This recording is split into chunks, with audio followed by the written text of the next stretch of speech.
Otep à tous, bien-aimés frères et sœurs. Un président congolais disait qu'il ne faut pas rater le début. Mais vous savez que quand on fait la course de fond, 100 mètres, 200 mètres, 400 mètres, il y a des moments où les grands athlètes ratent le début, mais ils arrivent à se rattraper. C'est pour ça que je vais vous dire une chose. Ça va blesser beaucoup, comme d'habitude. Alors, le président élu, Bassirou Diomaye Faye, a raté le début. Va-t-il pouvoir reprendre la main? Point d'interrogation. Et ça, nous aurons des éléments de réponse dans les semaines et les mois qui suivent. On n'attendra pas 3 mois. D'ici 2-3 mois, vous allez savoir déjà à qui nous avons affaire. Le président élu a présenté son premier discours. Enfin, celui qui est supposé être le président élu, parce qu'officiellement, il n'est pas encore président élu, tant que le Conseil constitutionnel n'a pas donné son verdict. Tant que la Cour suprême n'a pas dit son dernier mot. Il faut une instance de l'État qui reconnaisse sa victoire avant que cette victoire ne soit inéluctable. Alors, mes excuses.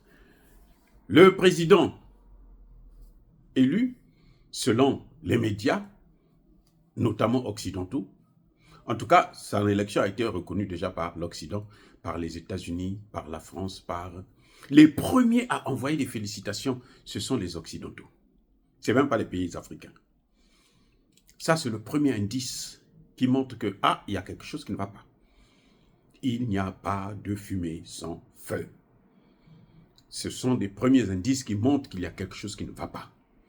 Est-ce qu'ils veulent seulement reprendre la main? Est-ce que ce sont eux qui l'ont placé là, au nom de la démocratie, ou plutôt de l'occidentalisation? Je n'en sais rien. Mais je donne seulement des éléments d'analyse à tout un chacun, notamment à mes frères et sœurs du Sénégal. Quand j'avais critiqué Sonko pour la première fois, les gens se sont même désabonnés de ma chaîne. C'est tout à fait normal. Hein? Moi, je vous comprends, je comprends ça. Mais je ne peux pas m'empêcher de dire les choses que je pense qui sont réelles. En tout cas, lorsque Tshisekedi a été réélu, les Occidentaux ont attendu plusieurs jours avant de reconnaître qu'il avait gagné, alors que les premiers sondages montraient déjà qu'il gagnait l'élection. Et pourquoi? Parce que Tshisekedi n'avait pas fait ce qu'il avait promis faire lors de son premier mandat, ce qu'il a eu par un compromis à l'africaine, organisé, monté, préparé et géré par l'Occident. Tshisekedi n'avait pas fait ce qu'on lui demandait de faire, c'est-à-dire donner les terres au Rwanda, une partie de l'Est du Congo là, au Rwanda, et le Rwanda va exploiter les matières premières qui sont essentielles là-bas avec les Occidentaux. Il ne l'a pas fait. Et Tshisekedi semble refuser maintenant même les négociations avec Kagame. Donc là, ils ont pris du temps. Ils ont pris du temps, regardez. Ici, là, cette fois-ci, là, avant la décision de la Cour suprême, Emmanuel Macron a donné son verdict. Il a dit qu'il a gagné l'élection. Félicitations, moi je suis content de travailler avec vous. Les États-Unis, la Maison-Blanche, le secrétariat d'État a envoyé ses félicitations. Et maintenant, ils ont fait pression aux pays africains pour qu'eux aussi ils puissent les larber, bien sûr. Hein, parce que les autres, les vrais pays africains, devraient attendre jusqu'à ce que les résultats soient proclamés par une instance légitime du Sénégal. Jusque-là, on peut dire que non, mais bon, peut-être qu'il y aura des contestations et autres, et puis bon, quelqu'un d'autre gagne. Qu'est-ce qui est impossible? Vous voyez? Donc, quand c'est comme ça, c'est que son élection est une bonne chose pour les Occidentaux. Ça, il faut le comprendre, le reconnaître. Mais non, bon, ceux qui veulent être naïfs, qui pensent que bon, les Occidentaux vont laisser comme ça, je vous ai déjà dit, ils ne veulent pas perdre le Sénégal. Parce que si les Occidentaux perdent le Sénégal, s'ils perdent le Sénégal plutôt, ils vont perdre la Côte d'Ivoire automatiquement. Donc, pour éviter cette hécatombe, alors ils sont obligés de protéger le Sénégal. Et ils vont mettre tous les moyens en jeu. Voilà ce qui se passe. Maintenant, le discours, la première sortie du président élu, qu'est-ce qu'il fait? Il remercie Macky Sall, parce que Macky Sall a organisé des élections. Mais est-ce que vous pensez que ce n'était pas obligatoire, les gars? Moi, je pense, hein, bon, je ne sais pas, mais moi, je pense que Macky Sall n'avait pas le choix que d'organiser des élections. Vous avez vu la pression qu'on a fait, parce que pour Macky Sall, il fallait qu'il aille jusqu'en décembre prochain, et puis bon, probablement l'année prochaine, le prochain président puisse prêter serment. Mais là, ça n'a pas marché. Donc, ce n'était pas le choix de Macky Sall. Ce n'était pas la décision de Macky Sall. C'est la décision du peuple sénégalais. C'est la jeunesse sénégalaise qui s'est levée comme un seul homme pour pouvoir revendiquer son droit. Voilà ce qui s'est passé. Donc, remercier Macky Sall, c'est remercier son bourreau. Quelqu'un qui vous vole et vous l'attrapez la main dans le sac, il vous remet la chose et vous le remerciez. Remercie de m'avoir remis mon objet que vous avez volé. C'est ridicule. Voyez, deuxième des choses, deuxième élément, ou troisième élément d'analyse qui nous laisse dubitatif, eh bien, c'est que monsieur remercie, monsieur va renforcer l'intégrité de la CEDEAO. Pour lui, la CEDEAO, il faut que la CEDEAO fonctionne, il faut que la CEDEAO soit bonne. Donc, ça veut dire quoi? Ça veut dire qu'il ne veut pas entendre parler de l'AES. Eh oui, ça veut dire qu'il ne veut pas entendre parler de l'AES. Ça veut dire que l'AES, là, c'est son ennemi. Je ne suis pas avec les gens de l'AES qui se séparent, qui désintègrent la CEDEAO. Moi, je suis pour ceux qui intègrent. Eh oui, c'est ça qu'il veut préserver, c'est ça qu'il veut sauvegarder. Alors que la CEDEAO est décriée. La CEDEAO est pratiquement morte. Mais la CEDEAO appartient à qui? Pourquoi la CEDEAO est morte? Parce que la CEDEAO n'appartient pas aux Ouest africains. La CEDEAO n'appartient pas à l'Afrique. La CEDEAO appartient à l'OTAN, à la France, aux États-Unis et à leurs alliés. C'est pour ça que la CEDEAO est ce qu'elle est devenue. C'est pour ça que la CEDEAO est maintenant dans un état de décomposition totale. C'est pour ça que la CEDEAO est morte. Donc lui, quand il vient pour ressusciter la CEDEAO, il est en train de vouloir redonner la place aux Occidentaux, la place qu'ils ont perdue parce que la CEDEAO est en train de disparaître. Vous voyez, donc il y a un problème avec le nouveau président. Un autre élément, le quatrième. Vous savez, le président élu, dans son discours, il n'a pas parlé du tout des bases militaires, il n'a pas parlé du franc CFA, alors que c'était les deux éléments phares de sa campagne. C'est pour ça d'ailleurs que toute la jeunesse était à genoux devant sa candidature. Parce que c'est le cœur même du programme. Eh oui, c'est le cœur du programme.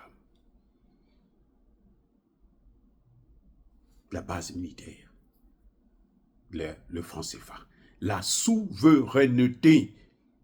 Et c'est ça le panafricanisme. Vous n'avez pas entendu un seul mot là-dessus. Vous n'avez pas entendu un seul mot du panafricanisme. Mes excuses. Vous n'avez pas entendu un seul mot du panafricanisme. Ce monsieur n'est pas un panafricanisme. Il y a des gens qui parlent du panafricanisme de gauche. Non, il n'y a pas de panafricanisme de gauche, de droite, de l'extrême droite, l'extrême gauche. Non, il y a le panafricanisme où il n'y en a pas. Vous voyez? Donc, ce monsieur, là, vous voyez bien que il a commencé déjà à montrer la direction qu'il va donner. Oui, il a commencé à montrer la direction qu'il va donner. Un autre élément que j'ai remarqué, c'est que le président élu vous dites qu'il va lutter contre la corruption, la justice, hein, la vie chère, il va réformer toutes les institutions de l'État, il va gouverner autrement. Les amis, il y a une chose que je veux vous dire.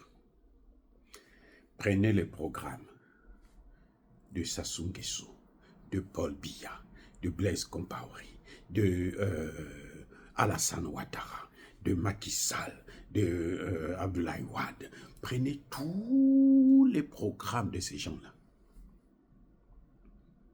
Tous les chefs d'État que vous connaissez en Afrique, là, ils vont vous dire, notamment francophones, ils ont le même discours. Lutter contre la corruption, réformer la justice, la bonne gouvernance, les ceci, les cela, le développement. Bien-aimés frères et sœurs, pourquoi je vous dis ça? Je vous dis ça parce que ce n'est plus un programme. Il n'a pas été élu pour ça. Pourquoi je dis ça? Parce que dans un pays où il n'y a pas de souveraineté, on ne peut pas lutter contre la corruption. Oui, on ne peut pas lutter contre la corruption. Qui a bradé, a pris toutes les entreprises nationales en Afrique? Qui? Mais c'est la communauté internationale. C'est le FMI, c'est la Banque mondiale, c'est la France, c'est les États-Unis. Ils viennent et disent, je veux acheter ça. La Banque mondiale, le FMI dit, il faut privatiser. Comme par hasard, ce sont les grandes personnalités occidentales qui viennent pour acheter les entreprises nationales en Afrique. Et quand ils viennent, ils n'amènent même pas un franc. Ils amènent juste un papier, on dit, bon, nous avons tant, dans le compte, on va ramener tant. Et qu'est-ce qui se passe après? On leur donne le marché. Ils prennent ce marché, ils amènent en Occident. Ils vont vendre l'entreprise. Maintenant, quelqu'un d'autre achète l'entreprise. Eux, ils s'enrichissent, ils en filent les bénéfices sur le dos de l'Afrique. Et celui qui achète, qu'est-ce qu'il fait? Il vient pour fermer l'entreprise. Et il ne paye même pas les droits des travailleurs. Voilà comment l'Afrique a été dévastée, appauvrie. On avait des entreprises en Afrique. Je me souviens, à l'époque, nos aînés, quand tu arrivais au collège seulement, tu pouvais aller passer un stage dans une entreprise parce qu'il y en avait beaucoup. Toutes ces entreprises avaient été privatisées. Ce système que je suis en train de vous dire là, c'est Paul Biya qui est venu ici, aux États-Unis, le dire à Joe Biden qu'on n'a plus besoin de votre aide parce que ce n'est pas de l'aide. Ils viennent avec des papiers, ils nous font croire qu'ils vont amener de l'argent. Ils n'ont pas du tout investi dans nos pays et ils ont dévasté nos économies. Pourquoi ils ont réussi? Parce que nous ne sommes pas souverains. Parce que nous utilisons leur monnaie. Parce que nous avons les bases militaires. La base militaire, son objectif là, mes excuses, c'est protéger les intérêts du pays en question. La base militaire là, pourquoi? La base, les militaires ne font pas le commerce. Les militaires ne font pas la diplomatie. Or, entre deux États, il n'y a que deux choses qui sont essentielles. La diplomatie, le commerce. Le militaire vient quand il y a un problème d'insécurité. À l'époque, il n'y avait pas de problème d'insécurité.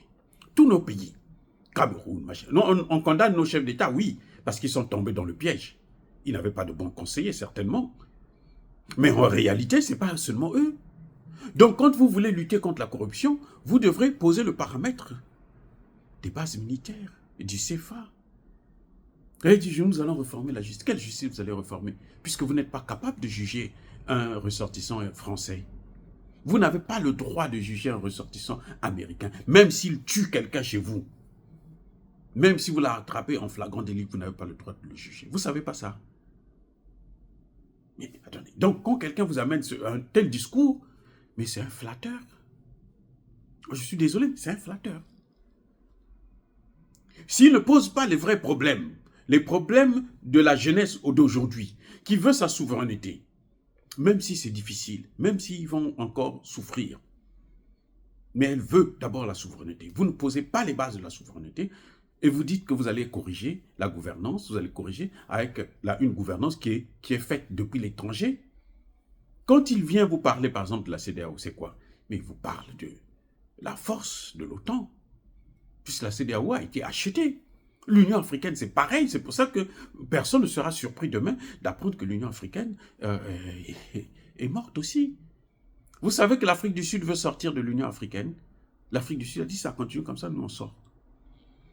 Eh oui, mais ça va de soi. Si vous ne faites rien, vous êtes là, vous êtes toujours des esclaves des autres. Mais pourquoi voulez-vous qu'eux aussi puissent être les esclaves? Donc ils se disent, non, nous on ne va pas continuer avec ce jeu. Voilà un peu ce que vaut le nouveau président. Ce que moi je pense qu'il devrait corriger très rapidement. Très très rapidement. Il dit qu'il va gérer avec humilité. Qui a dit qu'il est orgueilleux? Qui lui a dit ça? Qui lui a dit ça?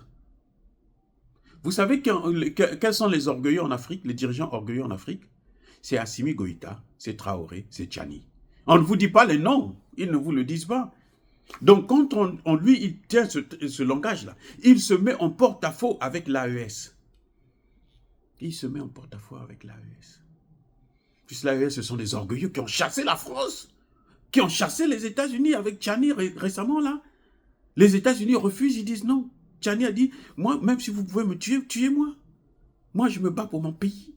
Tchani, c'est ce qu'il vient de dire là. Il dit, je m'en fous, j'ai dit, vous partez, vous partez. C'est la bataille qu'il y a actuellement. Toi, tu viens dire que non, moi, je serai humble. Humble parce que tu vas accepter, t'agenouiller, tu vas plier les genoux devant eux. Tu vas t'allonger à plat ventre devant eux. C'est ça l'humilité. Qui t'a dit que tu n'es pas humble? Qui t'a dit que tu es orgueilleux? Donc, ils se comparent à qui? Macky Sall? Mais Macky Sall, c'était leur serviteur. C'est celui-là, qui l'a surnommé le mendiant du blé. Ce sont eux, parce que ce sont eux qui l'avaient envoyé pour aller chercher le blé, flatter le blé à Moscou. Ce n'est pas le Sénégal, non, ce sont eux. Alors que nous savons que ces produits-là, nous on peut. Le Burkina Faso est en train d'expérimenter ça, là. Ils sont en train de produire déjà les céréales maintenant. Donc on peut le faire. Mais c'est eux qui ne veulent pas qu'on puisse le faire. Comme ça, on va consommer chez eux. Eux, ils achètent en Russie et en Ukraine, et puis ils viennent, ils augmentent le prix, et ils mettent ça dans des boîtes, et puis ils nous amènent ça, ils viennent nous vendre ça très cher. Donc le peu que nous avons, ils prennent ça. Voilà ce que le nouveau président est en train de nous dire. Maintenant, il y a des gens qui disent, non, vous agissez trop tôt. Non, oui, ok, c'est vrai. C'est vrai. Mais je ne veux pas du tout gâcher la joie des Sénégalais qui ont voté pour lui. Non, mon objectif, c'est pas ça. Mais moi, en tant que docteur en sciences politiques, mon rôle, c'est de vous dire que non, écoutez les amis, voilà là où on est en train de partir là. Si on ne fait pas attention, on va aller tomber dans un trou. On va reprendre le combat à zéro. Comme on l'a fait avec Ouad, tout le monde avait cru que c'était bon. On a mené le combat. On l'a fait avec Macky Sall, tout le monde avait cru que c'était bon. On a fini par le combattre.